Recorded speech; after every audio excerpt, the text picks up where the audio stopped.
Nasa harap natin si Dr. Andrea, Andy, Reyes, isang henyong siruhano na may kamay na ginto, hinahangaan sa kanyang galing sa Maynila. Ngunit sa kabila nito, ang mga kamay na nagligtas ng maraming buhay ay naging walang magawa nang pumanaw ang kanyang sariling ina, si Nanay Elena. At ang masakit pa, sa harap ng matinding pagkawala, hindi man lang pumatak ang kahit isang luha mula sa kanyang mga mata. Si Nanay Elena ay laging puno ng pagmamalaki sa kanyang magaling na anak na doktor. Para sa kanya, si Andy ang numero 1 doktor sa Pilipinas. Sa sobrang tuwa, ipinakilala pa niya ang mga kapitbahay sa Tondo sa Street, Lux Medical Center kung saan nagtatrabaho si Andy para magpagamot dito. Ngunit si Andy, sa halip na matuwa, ay labis na napahiya sa harap ng mga kasamahan. Nagkunwari siyang hindi sila magkakilala, at agad tinawagan ang ina, pag-alit na sinisisi ito. Si Nanay Elena ay mahinang humingi ng paumanhin sa abalang naidulot, at tahimik na ibinaba ang telepono matapos ang malamig na tut mula kay Andy.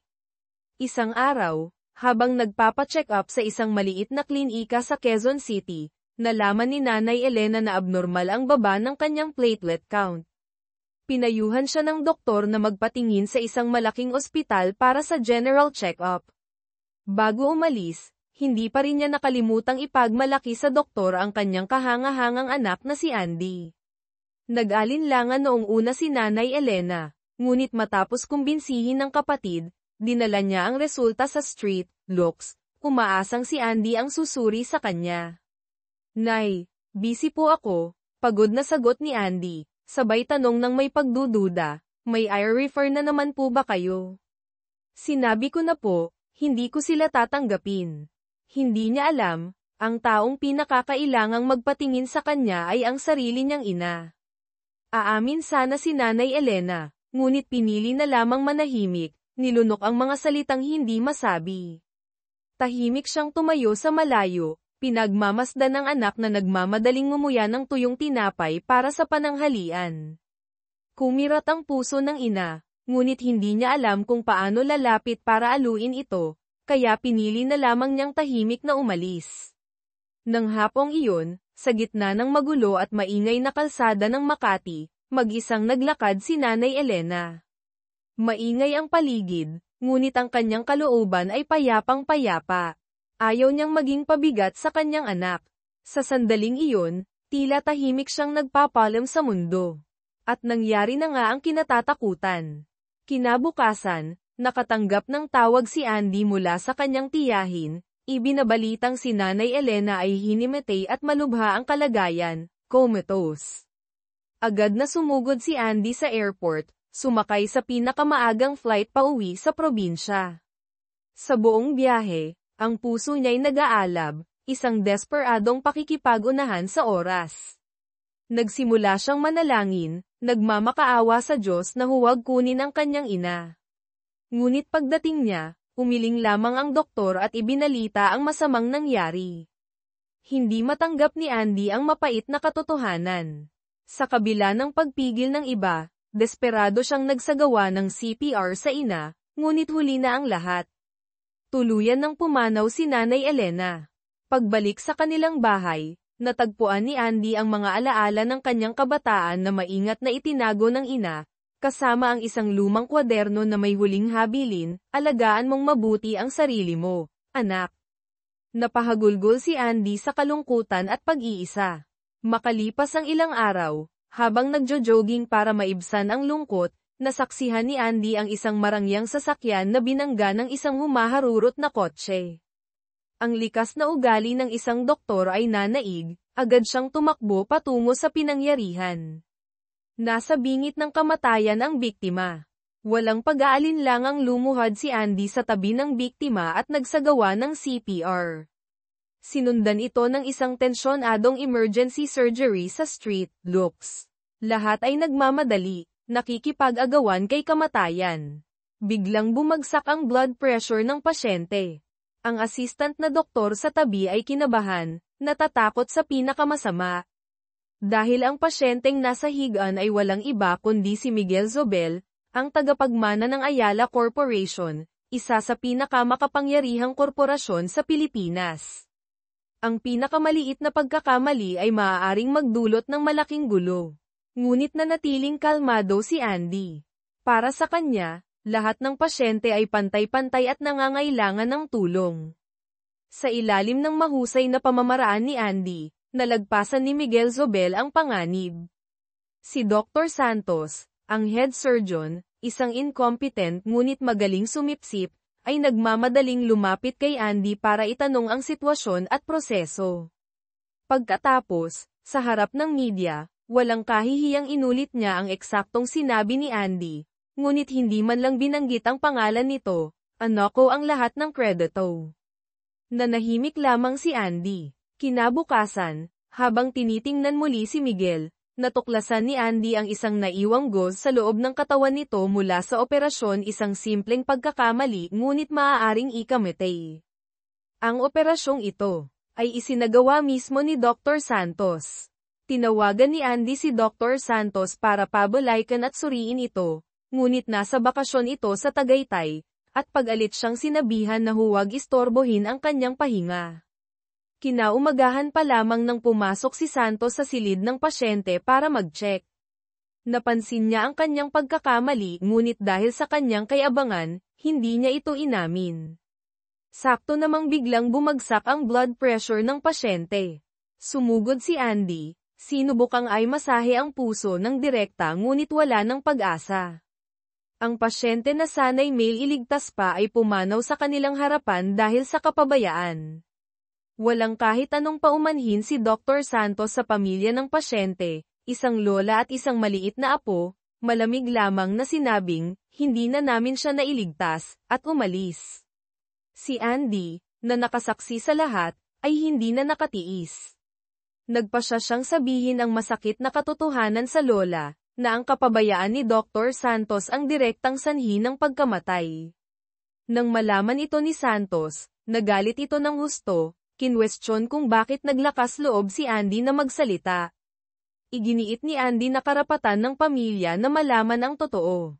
Nakita ni Santos si Andy bilang banta sa kanyang karera, kaya agad niya itong sinisante, at palihim pang nagbigay ng ban, dahilan para walang ospital sa Maynila ang tumanggap sa kanya.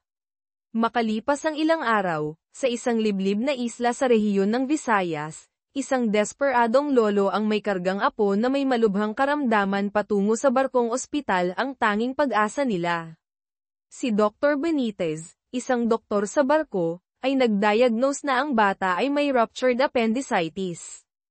Kailangan operahan agad, ngunit kulang na kulang ang kagamitan sa barko, at walang espesyalistang siruhano.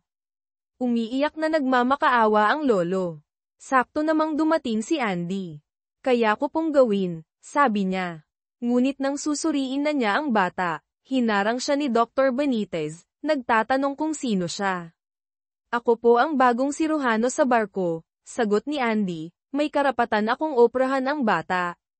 Sa pahintulot ng kapitan, sinuri ni Andy ang operating room at mga instrumento. Nanlumo siya. Halos imposible ang kondisyon para sa isang komplikadong operasyon. Walang ibang paraan, binuhat ni Andy ang bata papunta sa dental room, inutusan ang nurse na ihanda ang anumang magagamit. Nakikitang nahihirapan ang bata, hindi natiis ni Dr. Benitez, hinayla niya si Andy palabas.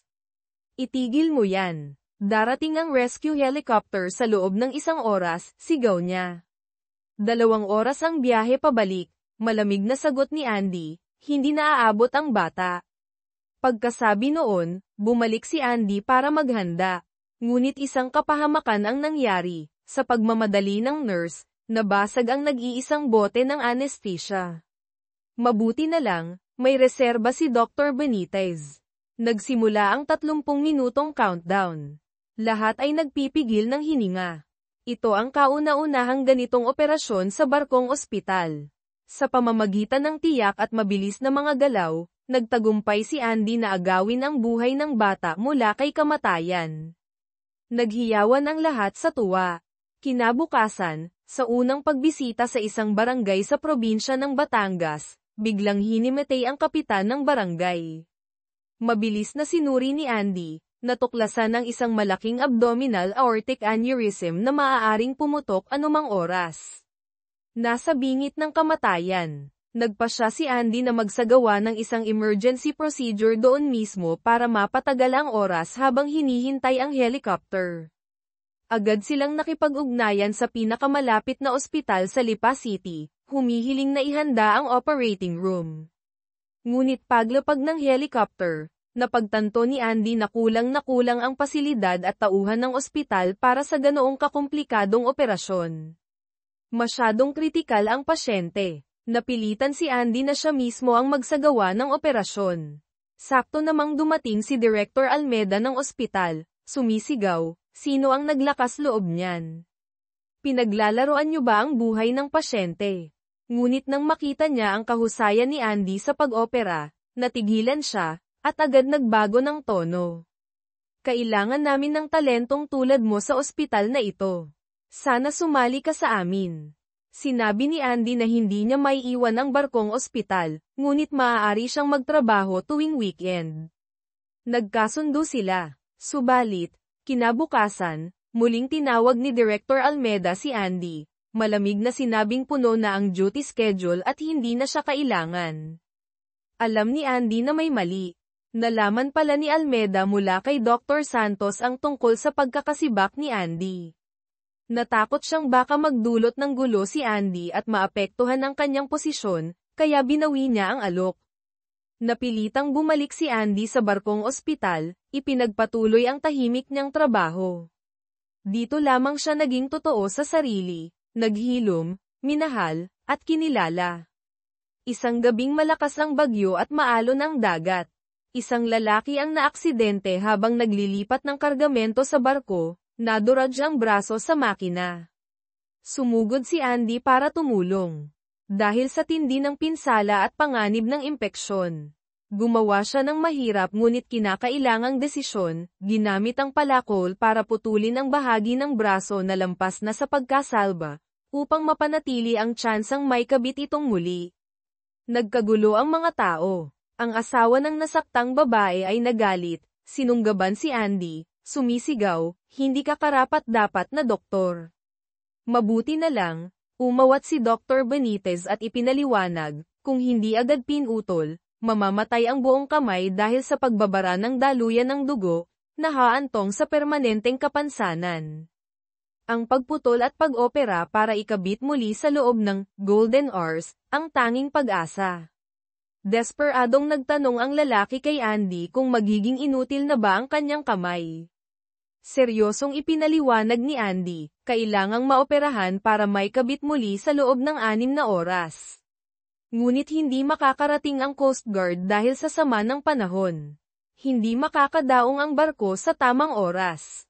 Nilapitan ng kapitan si Andy, nagmamakaawang siya ang magsagawa ng reattachment surgery, isang teknik na hindi niya espesyalidad. Naramdaman ni Andy ang kawalan ng magawa. Ang tanging may kakayahan ay si Director Almeda, ang taong tumanggi sa kanya kamakailan lang. Dahil sa nasaktang pride, malamig na tumanggi si Andy na kontaken ito.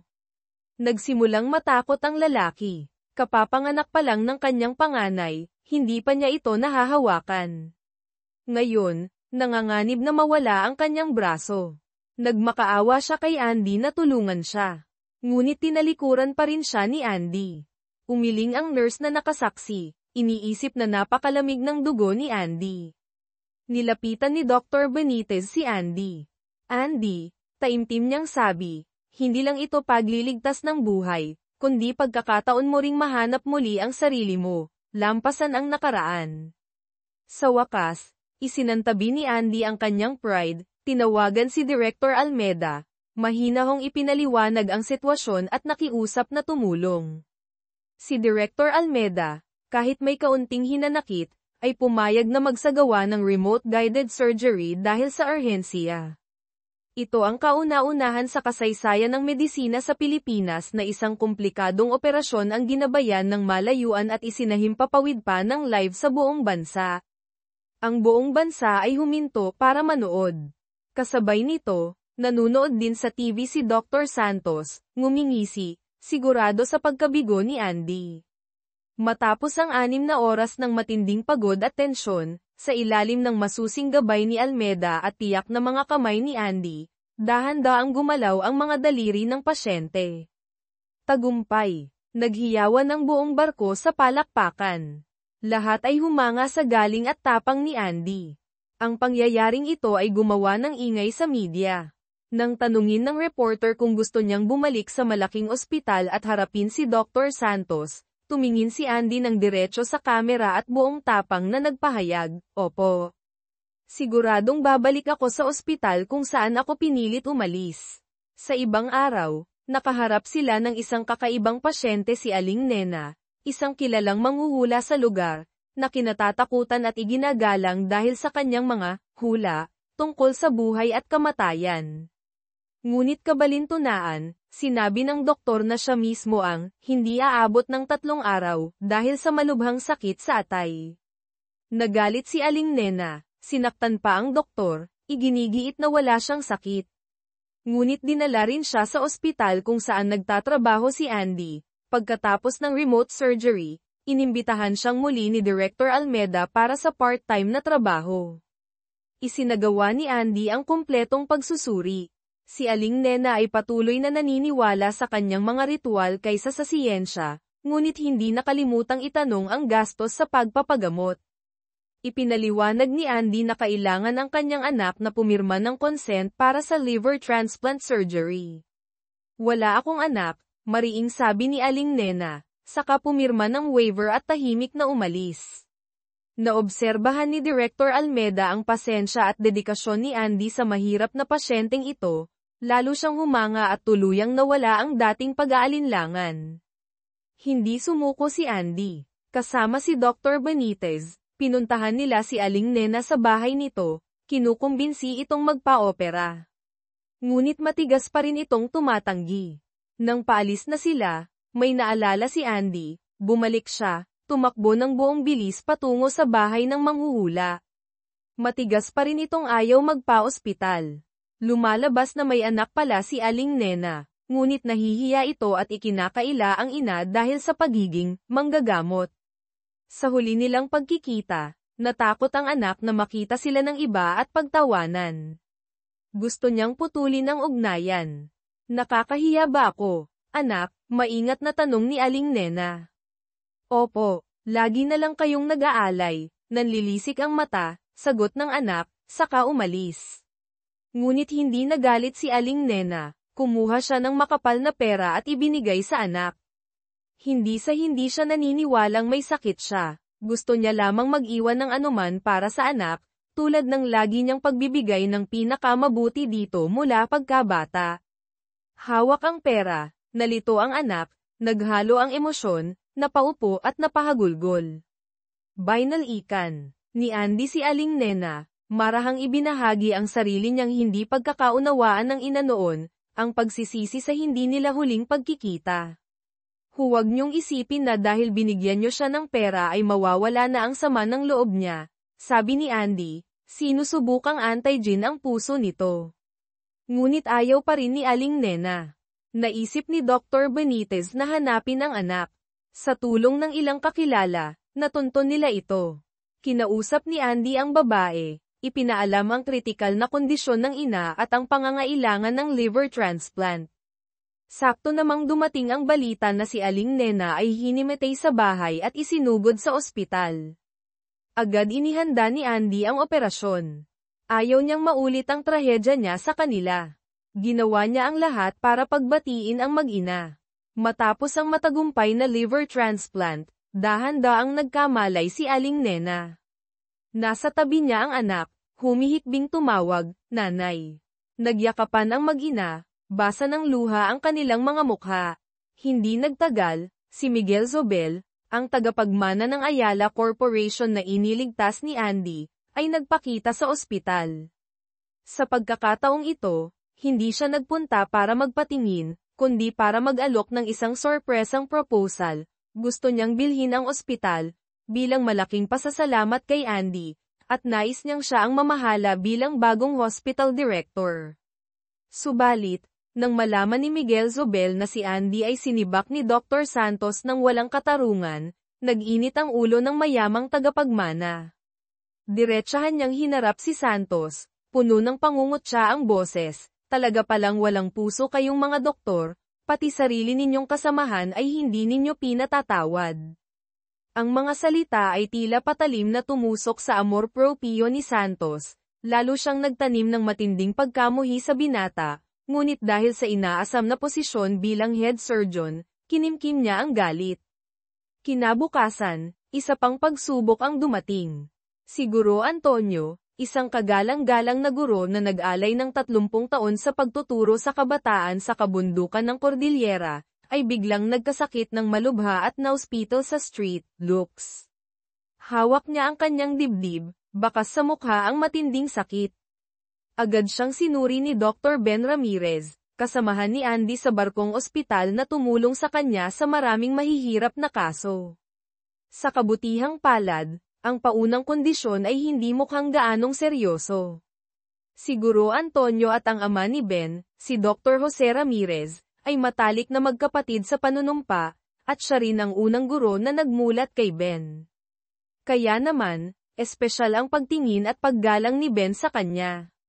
Nang malapit nang lumabas ng ospital si Guro Antonio, muling tiningnan ni Ben ang resulta ng kanyang regular na blood test at napakunot noo. Abnormal ang taas ng kanyang platelet count. Naghinala siyang may mas seryosong problema, marahil ay may kinalaman sa digestive system. Medyo nahihiya, hiniling ni Ben kay Andy, na may kaalaman sa general surgery, na suriing mabuti ang guro. Pagkatapos ng masusing pagsusuri ni Andy, sinabi ng kanyang kutob na may mali. Nag-request siya ng karagdagang imaging tests. Kinumpirma ng resulta ng MRI ang kinatatakutan, rectal cancer. Ang desisyon sa paggamot ay kailangang ipaalam sa tagapag-alaga. Ngunit malungkot na ibinalita ni Ben na ang asawa ni Guro Antonio ay pumanaw 10 taon na ang nakalipas dahil din sa rectal cancer, at sa kasamaang palad, wala silang anak. Buong buhay ng guro ay inilaan niya sa mga bata sa kabundukan, umaasang magkaroon sila ng mas magandang kinabukasan. Isang tahimik, simple, ngunit dakilang guro. Ipinaalam ni Andy ang masamang balita kay Ben, na labis na nalungkot. Iminungkahi niya kay Director Almeda, na tumanggi noon ngunit inimbitahan siyang muli, na i-schedule ang operasyon. Ngunit ito ay isang napaka-komplikadong kaso. Ang bukol ay kumapit na sa mga katabing istruktura, kabilang ang aorta, at may senyales na kumalat sa atay. Upang matanggal ng lubusan ang bukol sa tumbong, kailangang pansamantalang ilipat ang bawat bahagi ng atay, tanggalin ang bukol, at pagkatapos ay ibalik ang atay sa orihinal na posisyon. Ang tsansa ng tagumpay ay mas mababa sa 10%. Ang tanging tao sa Pilipinas sa kasalukuyan na itinuturing na may kakayahang magsagawa ng mapangahas na operasyong ito ay si Dr. Santos sa street looks. Kinabukasan, nang pumunta si Andy sa silid ni Guro Antonio para mag-check, nagulat siyang naroon na si Santos, masayang nakikipag-usap sa guro. Lumalabas na si Guro Antonio pala ang unang guro din ni Santos. Dahil sa koneksyong ito, alam ni Andy na lalo siyang dehado. Mayabang na ipinahayag ni Santos na ang kanyang propesyonal na team ang hahawak sa operasyon, hindi kailangan ang tulong ng tagalabas tulad ni Andy. Ngunit hindi sumuko si Andy. Kung magtatagumpay siya sa mahirap na operasyong ito, ito ang magiging lihay-timo at karapat-dapat na pagbabalik niya sa street looks para harapin si Santos. Kinausap niya si Director Almeda, iginiit ang pangangailangan ng operasyon, kahit alam nilang pareho ang tindi ng peligro. Muling nilapitan ni Andy si Guro Antonio, sinusubukang kumbinsihin ito. Subalit, nagdesisyon na ang guro na huwag nang magpa-opera. Gusto niyang gamitin ang natitirang 3 buwan ng kanyang buhay para sa mas makabuluhang bagay para sa kanyang mga estudyante. Pagkalabas ng ospital, nagpupuyat siya gabi-gabi sa paghahanda ng mga aralin at pagsusulat ng mga habilin. Sa araw, inilalaan niya ang lahat ng oras sa mga bata. Nabibilang na lamang ang mga araw na natitira sa kanya. Isang araw, dinala ni Ben si Guro Antonio para makipagkita sa isang espesyal na tao ang kanyang ama, si Dr. Jose Ramirez, na lihim na bumalik sa bansa at naninirahan sa isang tahimik na lugar malapit sa Tagaytay. Ang dalawang matandang magkaibigan, magkapatid sa panunumpa na 30 taon nang hindi nagkita, ay agad nagyakapan ng mahigpit, hindi napigilan ang pagpatak ng luha. Nakatayo si Ben sa gilid, gulong-gulo ang isip. Ang kanyang ama, na araw-araw niyang inaalagaan, minsan ay hindi siya nakikilala, ngunit agad nakilala ang matalik na kaibigan. Marahil iyon na ang huling pagkikita ng dalawang kagalang-galang na guro.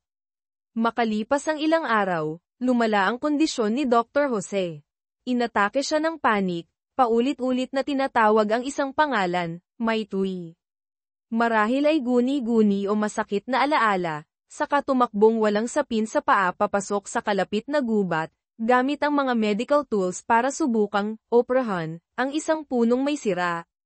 Nakatanggap ng tawag si Ben, nagmamadaling nagmaneho papunta roon. Kasama ang mga medical staff, pumasok sila sa gubat para hanapin ang ama, malakas na tinatawag ang pangalan nito. Nang matagpuan, natigilan si Ben at ang lahat sa kanilang nakita. Ang matanda ay maingat na tinatahi ang sugat sa balat ng puno. Hindi makapaniwala si Ben na ang kanyang ama, isang tanyag na siruhano na kilala sa buong bansa at maging sa ibang bansa, na nag-angat sa antas ng medisina ng Pilipinas sa pandaigdigang entablado, ay naging ganito. Sinira siya ng gyera. Dahil sa kanyang angking galing, ipinadala siya sa isang bansang winasak ng digmaan bilang field doctor. Sa walang tigil na putukan at pagsabog, sa dami ng mga sugatan, na-trauma siya, natakot sa mismong mga pasyenteng nililigtas niya. Nagkaroon siya ng malubhang post-traumatic stress disorder, PTSD. Hindi na niya nakayanan, lihim siyang tumakas mula sa digmaan, bumalik sa Pilipinas na sira ang isip, isang sakit na hindi na lubusang gumaling. Tila kinalimutan na rin siya ng bayan. Sa harap ng amang may malubhang karamdaman, nakaramdam si Ben ng matinding kawalan ng magawa.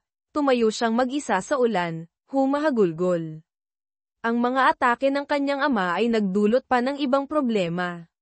Minsan, bumalik ang alaala ng gyera, akala niya umiiwas siya sa mga bala, tumakbo siya ng walang direksyon sa gitna ng mataong kalsada, takip-takip ang ulo. Muntik na siyang masagasaan ng kotse kung hindi siya agad nasagip ni Ben, ginamit ang sariling katawan para protektahan ang ama. Dahil din sa mga ganitong emergency na paghahanap sa ama, minsan nang nahuli si Ben sa isang emergency case sa ospital, na naging sanhi ng pagkamatay ng pasyente. Kung nakarating lang siya kahit isang segundo ng mas maaga, naiwasan sana ang trahedya. Ang multo ng pangyayaring iyon ay patuloy na bumabagabag sa kanya. Dahil alam ni Andy na isang alamat si Dr. Jose, umasa siyang may matututunan mula rito, kahit sa mga lumang tala lamang. Nakita niya ang tablet ng matanda at tinanong ang password. Si Dr. Jose, sa isang bihirang sandali ng kailan-awan, ay nasabi ang tamang password. Natigilan si Ben. Iyon ang kanyang kaarawan. Hindi pala siya kailanman kinalimutan ng ama, sadyang ang isip nito ay naglalakbay sa pagitan ng kasalukuyan at nakaraan. Isang hapon, isang malagim na aksidente ang naganap. Isang school bus na puno ng mga estudyante sa elementarya ang nahulog sa bangin sa gilid ng zigzag road. Magulo ang eksena. Ang driver ay may nakatusok na bakal sa tiyan. Si Andy at Ben, kasama ang team mula sa barkong ospital, na nagkataong may medical mission malapit doon, ay agad rumesponde. Si Andy, kahit nasaktan at na-dislocate ang braso dahil sa impact, ay pilit na itinatala ang kondisyon ng bawat bata. Nakita ito ni Ben, at walang pag-aalinlangang ginamit ang teknik ng hilit para mabilis na maibalik sa ayos ang braso ni Andy. Habang nagaganap ang rescue, napansin ni Guro Antonio, na naroon din dahil malapit ito sa kanyang paaralan, na may isang estudyante pang naiwan sa bus na nakabitin sa gilid ng bangin. Walang atubiling umakyat si Ben sa gumigiwang na bus. Nakita niya ang batang walang malay. Mahigpit niyang niyakap ang bata, pinoprotektahan ang ulo nito. Sakto namang dumulas pa ang bus pababa bago ito himalang huminto. Mula sa labas, binasag ni Andy ang bintana at iniabot ang first aid kit kay Ben. Mabilis na pagsusuri, nahihirapang huminga ang bata, mahina ang pulso, kailangan agad ng intubation para matulungan sa paghinga. Kung hindi, manganganib ang buhay nito. Inihanda ni Ben ang tubo, ngunit nagsimulang manginig ang kanyang mga kamay. Bumalik ang alaala ng palpak na emergency case noon. Hindi ko kaya, bulong niya. Sa kritikal na sandaling iyon, narinig niya ang kalmado at matatag na boses ni Andy mula sa labas, Ben, kaya mo yan. Mag-focus ka sa bata. Tila isang liwanag na tumagos sa kadiliman, ang pag-eengganyo ni Andy ang sumiris sa takot sa puso ni Ben. Huminga siya ng malalim, at sa wakas, matagumpay na naipasok ang tubo. Nailigtas ang buhay ng bata. Sa sandaling iyon, si Andy ay naging parang isang maningning na araw na nagbigay liwanag sa puso ni Ben, tinulungan siyang harapin at lagpasan ang matagal ng trauma. Mabilis na lumalim ang kanilang ugnayan. Nagkaroon sila ng unang tunay na date. Sa unang pagkakataon, si Andy ang naglakas loob na humalik kay Ben, na nagpatibok ng mabilis sa kanilang mga puso, at paulit-ulit na naglaro sa isip ni Andy ang tamis ng sandaling iyon. Ngunit ang magagandang bagay ay madalas may kasamang pagsubok. Sakto sa panahong ito, dumating sa barkong ospital si Isabel, Cruz, isang Phil-British na pintor. Sinabi niyang gusto niyang ipinta ang magagandang sandali sa barko para maalala. Ngunit ang totoo, siya ang ex-girlfriend ni Ben mula pa noong kabataan. Malinaw ang kanyang pakay, ang bawiin si Ben mula kay Andy.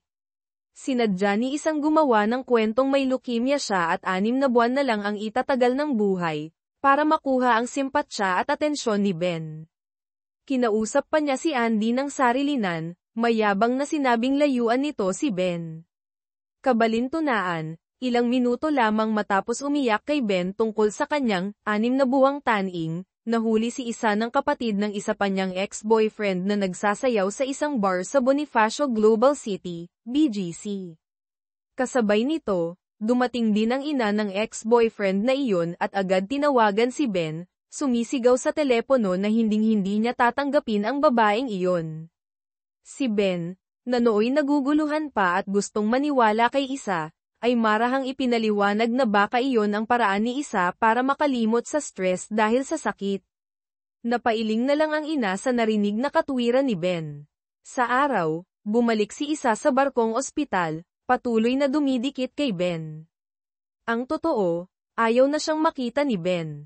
Ang dahilan ng kanilang paghihiwalay noon ay dahil paulit-ulit siyang niloko ni Isa. Nasaksihan mismo ni Ben ang kanyang mga panloloko at pagtataksil, kaya nagpasya siyang wakasan na ito. Ngayon, muli siyang nagpakita sa panahong namumulaklak na ang pagtitinginan nila ni Andy, na nagdulot ng matinding komplikasyon. Isa pang sitwasyon ang naganap ng isang pasyenteng pipi at bingi ang nahirapang makipag-usap sa barkong ospital. Habang nagkakagulo ang iba, lumapit si Ben at buong kumpiyansang kinausap ang pasyente gamit ang Filipino Sign Language, FSL. Ipinaliwanag niyang 10 taon na ang nakalipas, para mas makatulong sa mga ganitong pasyente, pinag-aralan niya ang FSL. Iyon din ang panahon kung kailan unang nakilala ni Isa si Ben. Naakit siya sa kaseryosohan, dedikasyon, at pagiging maayos ni Ben sa pag-aayos ng mga gamit, at lalo na sa imahe niyang matiyagang nakikipag-usap sa pasyenteng pipi at bingi. Unti-unti, si Isa ang nanligaw at nagsimula ang kanilang magulong relasyon noon. Ang mismong dedikasyon ni Ben sa pakikipag-usap sa pasyenteng pipit bingi gamit ang Filipino Sign Language, FSL, ang umakit kay Isa noon. At sa kabalintunaan, ito rin ang isa sa mga dahilan kung bakit minahal siya ng husto ni Andy. Nang makita ni Isa ang pagmamahal ni Andy kay Ben, hindi siya mapakali. Kinausap niya si Andy ng sarilinan, sinadyang ipaalala ang kanyang posisyon, walang kahihiyang nagsinungaling na engaged na sila ni Ben. Natigilan si Andy, hindi makapaniwala, ngunit may sumilay na pagdududa sa kanyang isip tungkol sa tunay na motibo ni Isa. Samantala, matapos makausap ang inang pipit bingi, Nalaman ni Ben na ang talagang nangangailangan ng agarang tulong ay ang anak nitong si Carlo. Mabilis na isinakay ang bata sa barkong ospital na walang malay. Ginamit ni Ben ang FSL para tanungin ang ina kung may nakain bang kakaiba si Carlo o nalantad sa lason. Wala raw. Hinubere ni Ben ang bata at natuklasan ang sanhi, isang kakaibang bukol sa balat ang pumutok at nagdulot ng malubhang impeksyon sa dugo, sepsis. Kailangan ng agarang operasyon, kung hindi ay hindi aabutin ng 3 oras ang bata. Agad nilang inihanda ang operating room. Kinabukasan, nakatanggap ng tawag si Isa. Patago siyang pumasok sa isang pahingahan para sagutin ito. Nagkataong nagpapahinga si Andy sa kabilang kama, na may manipis na kurtina lamang sa pagitan. Malinaw niyang narinig ang usapan ni Isa, kinukumpirma na ang sakit niyang leukemia ay isa lamang palabas, isang planong binuo niya para makuha ang awa ni Ben, para iwan nito si Andy at siya ang alagaan habang buhay. Si Ben ay nanatiling walang kaalam-alam. Kahit hawak na ang matibay na ebidensya, nagpasya si Andy na huwag munang ibunyag si Isa. Nang gabing iyon, kinausap ni Ben si Andy, nangakong lagi siyang mananatili sa tabi nito, umaasang hindi siya itutulak palayo. Ang taos-pusong usapang ito ay hindi sinasadyang narinig ni Isa. Dahil sa matinding galit, kinabukasan, hinarap niya si Andy para ipamukha ang kanyang estado. Ngunit hindi niya alam na ni Andy ang lahat. Matapang na nagdeklara ng gyera si Isa, ngunit hindi umatras si Andy, mahinahon niyang sinabi ang kanyang mga narinig. Agad na natakot si Isa, namutla, nagmakaawang huwag sabihin kay Ben, kung hindi ay wala na siyang mukhang ihaharap dito. Hindi tulad ni Isa na gumagamit ng maruming paraan, pumayag si Andy na manahimik. Subalit, hindi rin santa si Andy. Ang buhay niya ay puno rin ng sariling mga problema. Ang kanyang ama, si Mang Ramon, isang sugarol, ay muling humihingi ng pera pambayad utang sa pamamagitan ng kanyang kapatid na si Marco. Pagbalik sa staff quarters sa barko, kinailangan pa niyang harapin ang ahas na si Isa. Walang kaiyahiyang sinabi ni Isa sa harap ng lahat na gusto niyang lumipat sa kwarto ni Andy. Nagtaka ang lahat, maraming bakanteng kwarto, bakit sa kwarto pa ni Andy? Simple lang, dahil karibal niya si Andy sa pag-ibig. Pumasok si Isa sa kwarto ni Andy, nakitang sa manipis na kutson sa malamig na sahig na tutulog si Andy. Nakitang hindi pabor sa kanya ang sitwasyon, hindi siya magmumukhang mas kaawa-awa kay Andy, bigla siyang nagbago ng isip, sinabing sa kwarto na lang ni Ben siya matutulog. Sa labas, nagkunwaring walang pakialam si Andy, sinabing, okay lang. Ngunit nang pumasok na si Isa sa kwarto ni Ben at sadyang yamakap dito, kahit umiiwas si Ben, si Andy sa kanyang kwarto ay nagsimulang mabalisa, hindi mapakali, maya't maya'y gustong sumilip kung ano ang ginagawa nila. Napatanong siya sa sarili kung ano ang ginagawa niya. Tunay ngang nakakawala ng sarili ang pag-ibig. Hindi nakatulog si Andy ng gabing iyon. Kinaumagahan, hindi magkasamang lumabas ng iisang kwarto sina Ben at Isa. Lumalabas na tinanggihan ni Ben si Isa kagabi, at nakitulog siya sa kwarto ng kasamahang si Leo. Doon lamang nakahinga ng maluwag si Andy. Pagbalik sa barkong ospital, galit na sinundan ni Isa si Ben. Nakita ito ni Leo, na alam na ang kasinungalingan ni Isa, at diretsahang tinanong si Isa, alam na ba ni Ben na hindi ka naman talaga may sakit? Natigilan si Isa, na pagtantong may mali. Si Andy lang ang nakakaalam ng kanyang kasinungalingan, paano nalaman ni Leo? Muli niyang kinumpronta si Andy sa deck ng barko, muling nagdeklara ng gyera. Iginiit ni Andy na wala siyang sinabi kay Leo. Ang totoo, nang umamin si Isa sa kanyang kasinungalingan sa pahingahan, noong narinig ni Andy, nag-aayos ng computer si Leo sa kabilang kwarto at hindi sinasadyang narinig ang lahat. Sadyang mapaglaro ang tadhana. Sa wakas, nalaman din ni Ben ang buong katotohanan. Hindi siya nagalit, tanging malalim na pagkadismaya ang naramdaman. Kalmado niyang sinabi kay Isa, makaaalis ka na. Hindi ko kailangan ng kaibigang sinungaling. Walang nagawa si Isa kundi umalis, dahil sa huli, iyon ang nararapat sa kanya. Muling dumating ang problema kay Andy. Kinabukasan, pinaligiran siya ng mga goons na naniningil ng utang sa pier, hinihingi ang bayad sa malaking pagkakautang ng kanyang ama. Sa ibang lugar sa probinsya, isang amang magsasaka, Mang Cardo, ang isinama ang binatang anak, Toto, sa bukid. Nagrereklamo ang anak, ayaw daw niya ng maduming trabaho. Sa galit, sinadya niyang sirain ang isang malaking bahay ng pukyutan. Pinagkaguluhan sila ng mga bubuyog, sa pagtakas ay nadulas sila at nahulog sa isang maliit na dalesdis.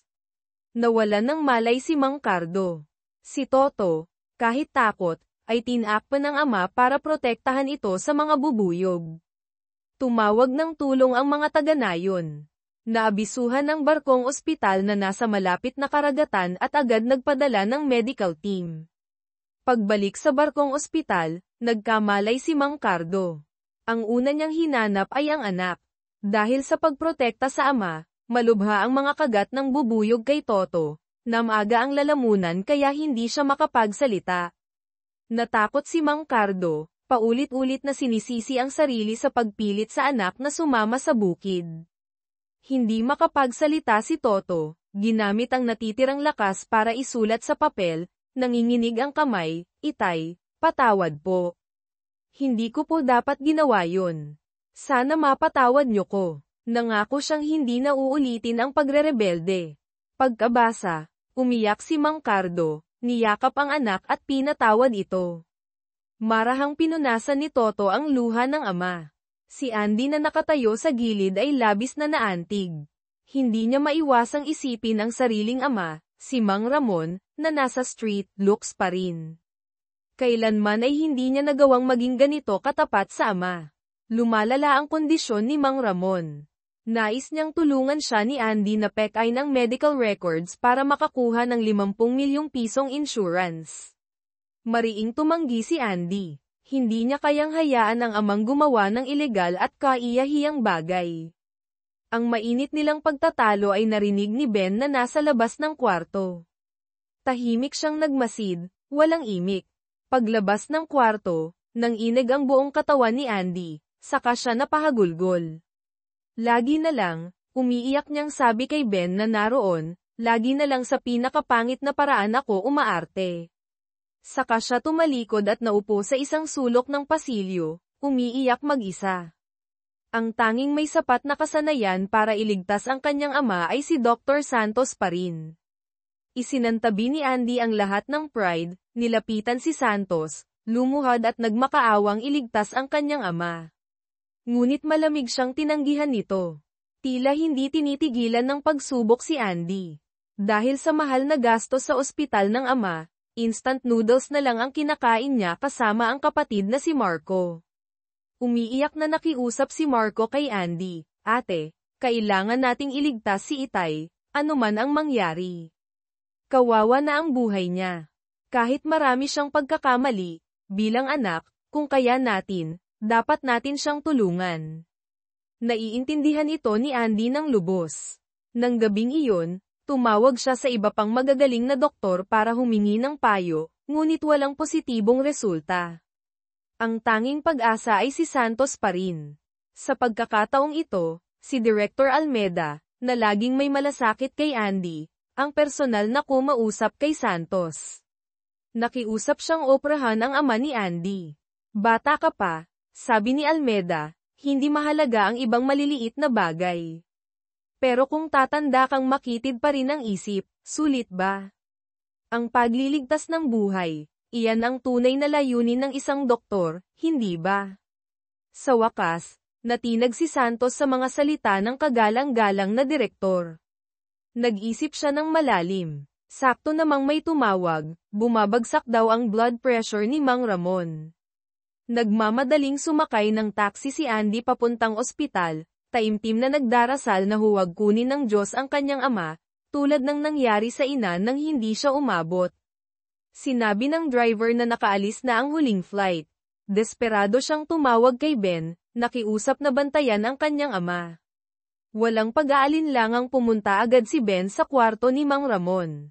Humahagulgol si Andy sa telepono, nagsusumamong iligtas ang kanyang ama, ang natitira niyang magulang.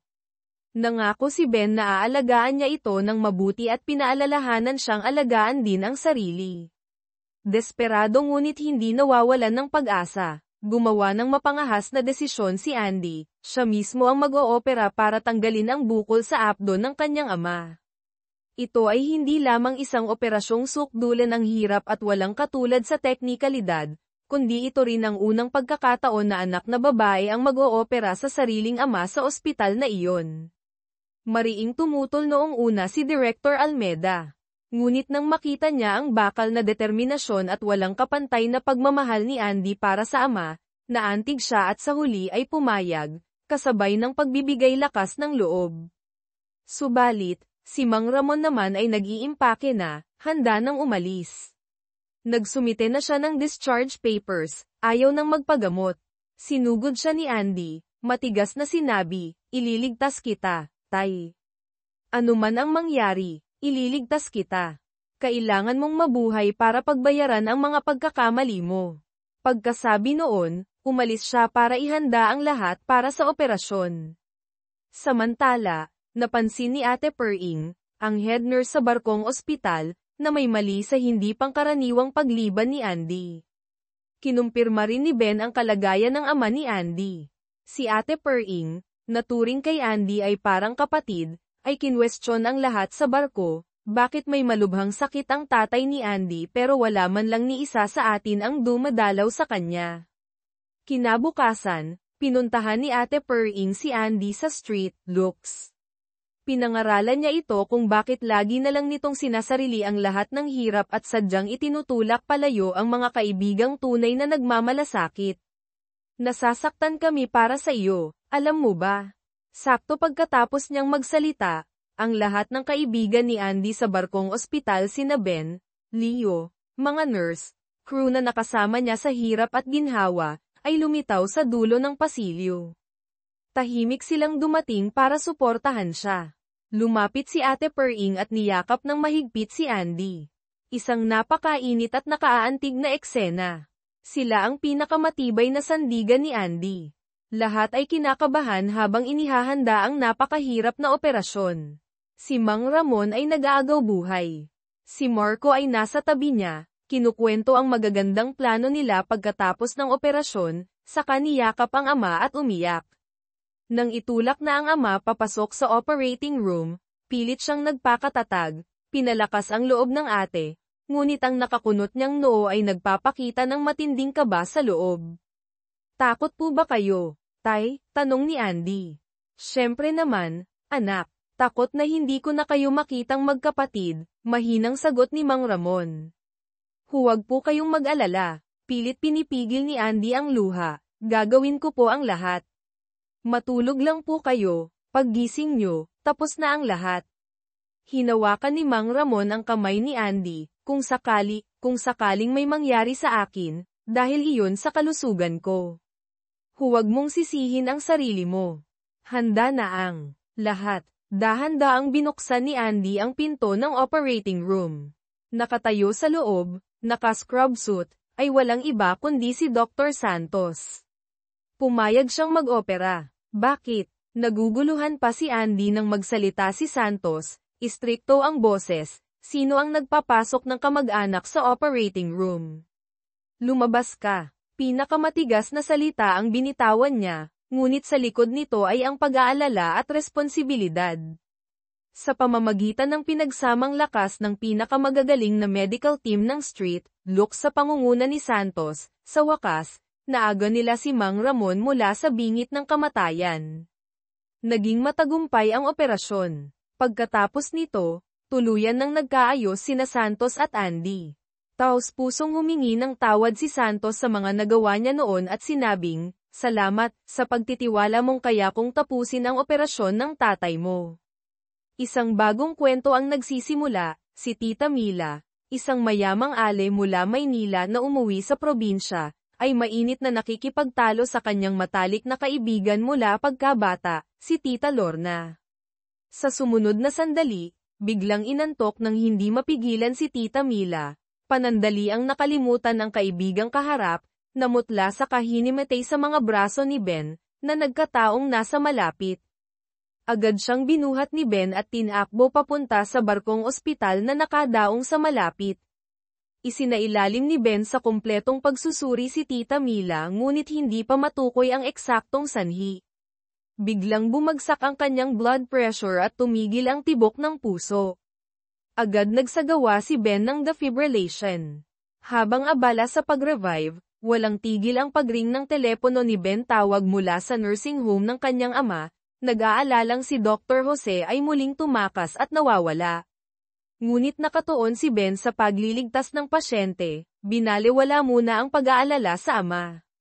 Sa wakas, bumalik sa normal ang tibok ng puso ni Tita Mila. Lumabas si Ben para sagutin ang tawag, kinumpirma ang pagkawala ng ama.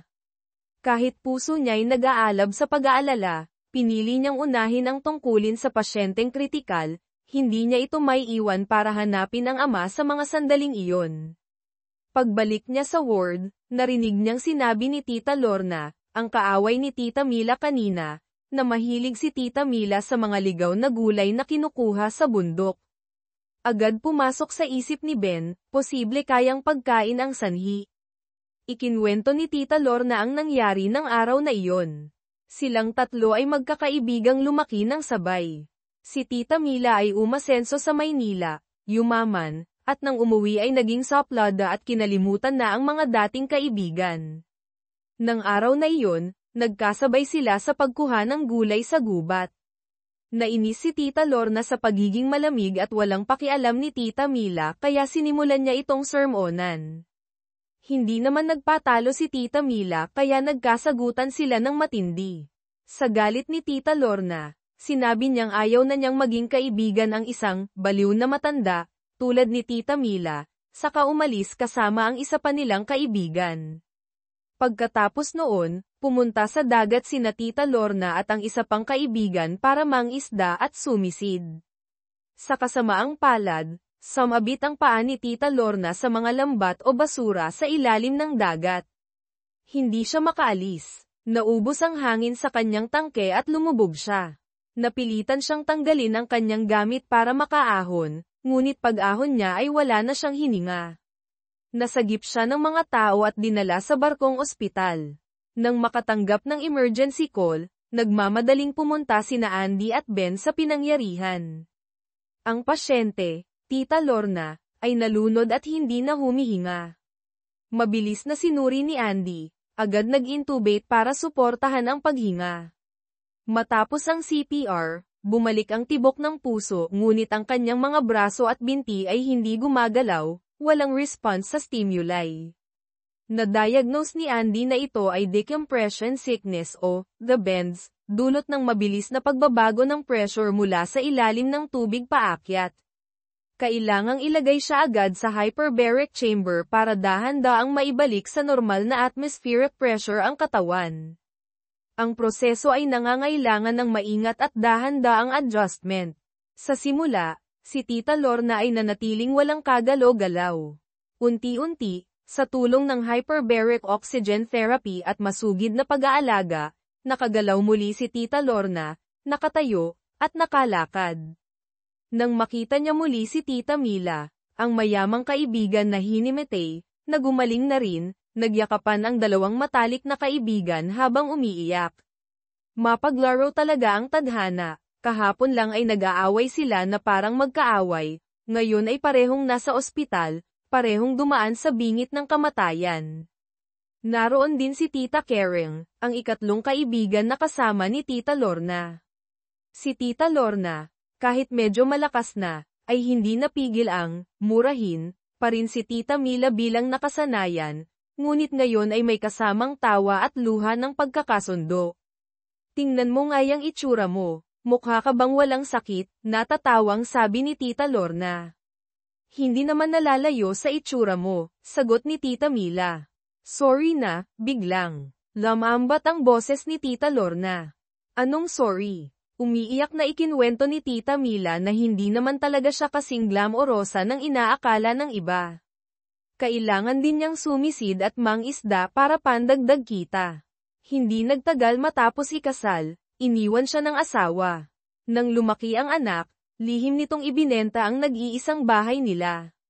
Wala siyang nagawa kundi bumalik sa probinsya at tumira sa mga magulang. Nang marinig ito, naawa sina Tita Lorna at Tita Karen sa pinagdaanan ng kaibigan. Ang buhol ng hindi pagkakaunawaan sa pagitan nilang tatlo ay sa wakas ay nakalas na. Ang kanilang samahan ay bumalik sa pagiging simple at tapat tulad noong kabataan nila, na maaaring sabay-sabay sumisid, sabay-sabay tumawa. Sana'y lagi silang ligtas na makabalik sa bawat paglaot. Ngunit ang kapayapaan ay hindi nagtagal, dumating ang panibagong panganib. Isang grupo ng armadong kalalakihan ang biglang sumampas sa barkong ospital. Hindi pera ang habol nila kundi doktor na mag-oopera sa kanilang nasugatang lider. Ang pinuno ng grupo, si Boss Dante, ay partikular na hinahanap, ang mahusay na siruhana mula sa Maynila, tumutukoy kay Andy. Agad na hamarang si Ben sa harap ni Andy, hindi alintana ang panganib. Muntik na siyang barilin kung hindi siya nahila ni Andy. Ang Coast Guard sa Pampang ay nakarinig ng putok, ngunit nagtanong lang sa isa't isa kung may narinig ba sila, sa kabinale wala ito. Si Ben, kahit natatakot, ay pinilit maging kalmado, sinabing maaari siyang mag-assist kay Andy. Sa ilalim ng banta ng baril, napilitan si Andy na i-empake ang mga kinakailangang gamit medikal, sumama sa kanila sa isang mabilis na bangka patungo sa isang lumang bodega malapit sa pantalan ng Tondo. Nasindak si Andy sa tanawin sa loob ng bodega. Nagkalat ang mga bangkay. Dugo ay nasa lahat ng dako. Ito pala ang pinangyarihan ng isang madugong engkwentro kaugnay ng transnasyonal na bentahan ng shabu. Ang kanilang leader, si Ricardo, ay malubhang nasugatan sa Bar Ilan. Isang tauhan ang nagtangkang tumawag ng pulis para dalhin si Ricardo sa ospital ngunit pinagalitan ni Boss Dante. Nagkataong nakita ni Dante sa telepono ang balita tungkol sa barkong ospital na nasa malapit, kaya nagpasya siyang dukutin ang doktor. Nakita ni Andy si Ricardo na nag-aagaw buhay sa maruming sahig. Mabilis siyang nag-south ng guantes at sinuri ito. May tama ng bala sa magkabilang tagiliran, maswerte't hindi direktang tinamaan ang mga vital organs ngunit nagdulot ng matinding internal bleeding. Ang blood pressure ay mababa sa 70, mahina ang paghinga. Hiniling ni Andy na dalhin agad ang pasyente sa barkong ospital para sa operasyon sa isang sterile environment. Ngunit iginiit ni Boss Dante na doon mismo ito operahan. Ang pag-opera sa ganito karuming lugar ay may napakataas na panganib ng impeksyon, kulang ang anesthesia, at wala ring sapat na medical staff at kagamitan para sa isang major surgery para tanggalin ang bala. Nagalit si Boss Dante, itinaas ang baril, at sumigaw na operahan na ito agad. Sakto namang bumagsak ng tuluyan ang blood pressure ni Ricardo. Mabilis na nag-intubate si Ben para matulungan itong huminga, pansamantalang na-stabilize ang vital signs. Muli niyang kinumbinsi si Boss Dante na payagan silang dalhin ang pasyente sa barkong ospital. Sa pagkakataong ito, pumayag si Dante, ngunit may malupit na kondisyon, kailangang mailigtas ni Andy si Ricardo sa loob ng 3 oras. Kung hindi, walang sino man sa barkong ospital ang mabubuhay. Ang isang major surgery na tulad nito ay karaniwang nangangailangan ng hindi bababa sa 6 na oras. Sa ilalim ng matinding pressure, para sa buhay ng lahat, napilitan si Andy na pumayag. Dinala si Ricardo sa barko. Ngayon, nahaharap sila sa isang pagsubok na buhay at kamatayan ang nakataya. Kung ang bala ay malapit sa aorta, napakalaki ng panganib na pumutok ito habang tinatanggal. Ang sobrang pagkawala ng dugo ay magdudulot ng cardiac arrest. Kung mabaygo sila, lahat ng nasa barko ay mamamatay. Ang bigat ng responsibilidad ay halos dumurog kay Andy. Niyakap siya ni Ben, binulungan, kaya mo yan. Mail iligtas mo siya. Ako na ang bahala sa iba. Nagsimula ang operasyon. Unang problema, matinding kakulangan ng dugo. Kailangan agad ng blood transfusion ni Ricardo. Nanawagan si Ben sa lahat ng nasa barko na mag-donate ng dugo. Isang batang nurse ang umiyak, Bakit tayo magdodonate ng dugo para sa taong naglagay sa panganib ng buhay natin?